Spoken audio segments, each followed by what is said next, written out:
আলো লাগাইলে আলো আসবে, দান লাগাইলে দান আসবে, কিছুই যদি না লাগান কিছু আসবে না। দুনিয়ায় ভালো কাজ করলে কবরে ভালো বিছানা পাবেন, খারাপ কাজ করলে কবরে যাওয়ার পরে আমার আল্লাহ তোমাকে শাস্তি দিবে। কথা বলেন ঠিক কিনা?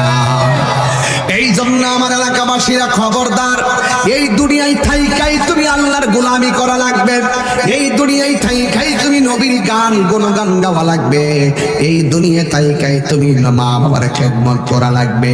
ইবাদত হবে আমার আল্লাহর, মহব্বত হবে আমার নবীর, সুহবত হবে আউলিয়া কেরামের, খেদমত হবে মা বাবার। আমার যুবক ভাইয়েরা খবরদার বলে দিয়ে যায়, দুনিয়ার জমিনে চইলা মা বাবার মনে কখনো কষ্ট দিও না।